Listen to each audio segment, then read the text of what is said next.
Hello everyone, welcome to the summary of the book Outliers. The Story of Success by Malcolm Gladwell. Why do some people succeed far more than others? Are they just smarter? More talented? Born lucky?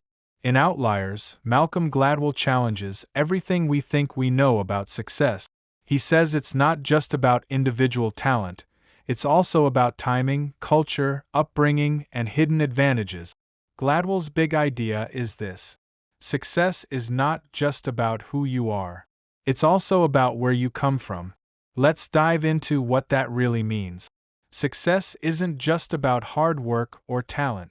When we see someone successful, a tech billionaire, a sports legend, a musical genius, we usually focus on the person's abilities. But Gladwell says we're missing half the story. Yes, effort and talent matter. But so do things like when you were born, where you grew up, what opportunities you had early on, who helped or guided you, what culture shaped your habits. These hidden factors play a huge role in creating success. That's why the book is called Outliers. It's about people who stand out and why they do. The birthday effect. Why timing matters. One of the first examples Gladwell gives is about Canadian hockey players. When he looked at elite players, something strange popped up. Most of them were born in January, February, or March. Why? Because the age cutoff for youth hockey in Canada is January 1st. So kids born in January are almost a full year older and bigger than kids born in December. That small age gap means they're picked first for better teams. They get more coaching. They get more game time. And over years they become the best. This isn't about talent. It's about timing and opportunity. Gladwell's point? Small advantages early in life can grow into huge differences later. The 10,000-hour rule. Another famous idea from this book is the 10,000-hour rule. Gladwell says, to become world-class at anything, you need about 10,000 hours of deliberate practice. He studied successful people like the Beatles, who played live for years before becoming famous, Bill Gates, who had early access to a computer in the 1970s, top violinists who practiced far more than others by the time they reached their 20s. The point is not that anyone can do anything. It's that opportunity plus effort over time equals mastery. Without early access or support, those 10,000 hours might never happen. Talent needs the right environment. So far, Gladwell's message is clear. Success isn't a solo journey. It's a mix of personal effort, practice over time, support systems, timing, and invisible opportunities.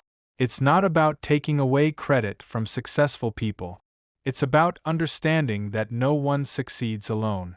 Because the truth is, greatness grows when the conditions around you allow it to grow. We explored how timing, opportunity, and the 10,000-hour rule can shape success in ways most people never realize. But Gladwell doesn't stop there. He also dives into something deeper: your culture, your family, and the environment you grow up in. These things don't just influence your values. They shape how you work, how you think, and how far you go. How culture shapes success. Gladwell gives a powerful example from aviation. In the 1990s, a number of Korean air crashes raised global concern. But it wasn't because their pilots weren't trained. It wasn't about skill. It was about communication style, specifically cultural respect for authority. In Korean culture, junior crew members were often too polite or hesitant to challenge a senior pilot, even when they saw something was wrong. That hesitation led to disaster. When the airline addressed the cultural issue, teaching clear, direct communication, the safety record improved drastically. The lesson? Culture can help or hurt performance, especially in high-pressure situations. Family legacy. Where you come from matters. Gladwell also shows how family background influences success. He tells the story of Chris Langan, a man with an off-the-charts IQ, smarter than Einstein. But despite his intelligence, he struggled in life. Why? because he didn't come from a background that taught him how to navigate the system. He didn't know how to, or ask for help, or speak up to authority, or advocate for himself. Now compare that to Robert Oppenheimer, the physicist behind the atomic bomb. He also faced setbacks, but he had the social skills and confidence, learned through his upbringing, to get around them. Gladwell calls this practical intelligence, the ability to use what you know to get what you need. And it's often something we inherit from our environment, not our genes. Success is structured, not random. What Gladwell is really saying in this part of the book is this: success doesn't come from a vacuum. It comes from a structure of support, culture, and preparation. Think about it. Some kids grow up with books, tutors, and strong role models. Others don't even know those opportunities exist. It's not just about who works harder. It's about who's been set up to work smarter, earlier, and longer. This doesn't mean talent doesn't matter. It means opportunity multiplies talent. The power of legacy. Gladwell explores how cultural legacies, the deep habits passed down through generations, can influence behavior today. For example, people from farming cultures, like in Asia, often grow up with values of discipline and persistence. These habits can lead to stronger work ethic and better performance in areas like math or business. It's not about race or stereotype. It's about understanding how long-term traditions affect how we approach challenges and problem-solving today. What's the takeaway from here? The takeaway is that success is not just about effort or IQ. It's also about where you come from, what values you learned early, what kind of support and guidance you had. People don't just make it on their own. They rise because of a mix of culture, a legacy, environment, and opportunity. Once we understand that, we stop asking, why isn't everyone successful? And we start asking, what systems are in place, or missing, that help people succeed? So far, we've talked about timing, practice, culture, and background, and how all of these influence success more than we usually realize. But Malcolm Gladwell takes it even further. He asks, if so much of success depends on external conditions, what does that mean for how we structure our schools, our work, and our opportunities? In Part 3, the focus shifts toward education, opportunity gaps, and how society can either support or block success, even for the most talented people. Why some kids learn more than others. Gladwell shares a fascinating story about a research study on students from different income levels. The researchers found something surprising. During the school year, all students improved at about the same rate, rich or poor. But the big difference came during summer vacation. Wealthier kids kept learning during summer, reading books, visiting museums, having structured experiences. Meanwhile, kids from lower-income homes didn't have the same learning opportunities, and their academic progress actually went backward during the break. So when school started again, richer students had moved forward, while poorer students had fallen behind. Year after year, this summer slide added up. What this means for opportunity. It shows us that talent isn't the only factor in academic success. Access to learning, especially outside of school, plays a massive role. Gladwell argues that if we want more equal outcomes, we need to create more equal opportunities, especially in the early years. That might include a year-round school programs, more access to books and learning tools at home, a mentoring, coaching, and support systems, because without those things, even the most hard-working kids can fall behind, simply because of their environment.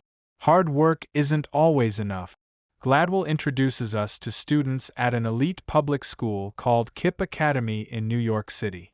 These kids come from underprivileged backgrounds, but the school sets high expectations and offers structure, support, and a longer school day. It's built around the idea that, with the right systems, every child can succeed, no matter where they come from. KIPP students work incredibly hard. But more importantly, they have a pathway for that hard work to turn into result. Gladwell's message is clear. It's not just about working hard, it's about being given a real chance to win. The myth of the self-made person. One of the biggest ideas in Outliers is this: no one becomes successful on their own.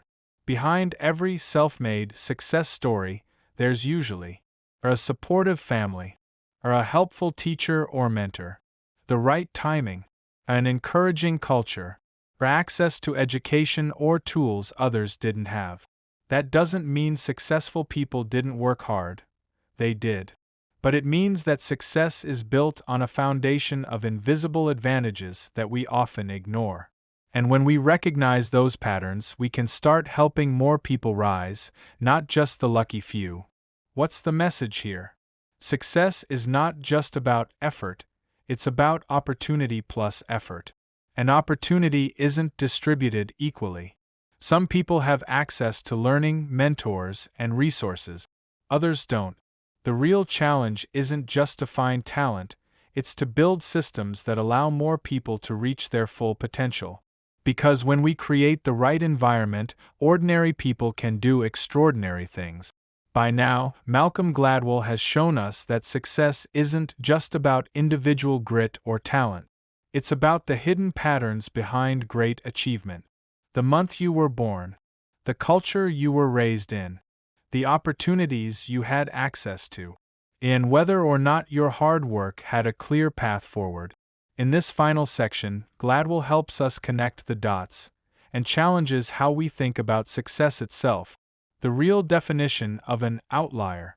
When most people say someone is an outlier, they mean someone who's way beyond the average, a genius, a prodigy, a rare success story.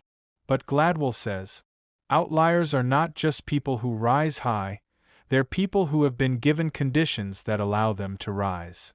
Yes, they're different, but they didn't do it all by themselves. They had a chance to practice more, or a key opportunity at the right time, or a cultural background that encouraged the right habit, a mentors or role models who guided them. In other words, success is built, not born. What this means for society. Gladwell isn't saying people shouldn't work hard. In fact, he deeply respects hard work and effort. What he's really asking is this: if success depends so much on context, how can we create better contexts for more people? Imagine a world where more kids had access to high-quality early education, or schools were designed to support learning all year round. Every child had mentors and structured time to practice. A talent was identified and supported wherever it was found. That's the kind of society that creates more outliers, not fewer. Your own success story. So what does all of this mean for you?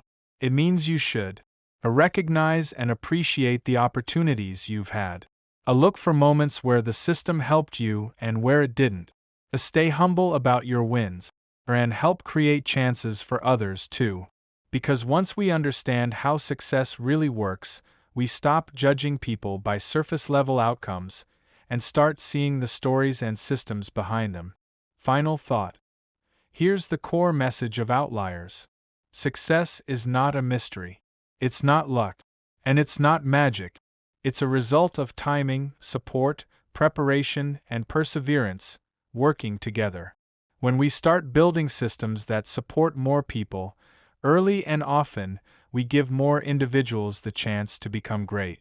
And when we stop praising only natural talent and start appreciating the full journey behind success, we become more honest, more generous, and more fair with ourselves and with others. So the next time you see someone successful, don't just ask, "How did they do it?" Ask instead, "What helped them succeed, and how can we build more of that?" That's the Outliers way of thinking. That is the end of the summary. Please subscribe for more.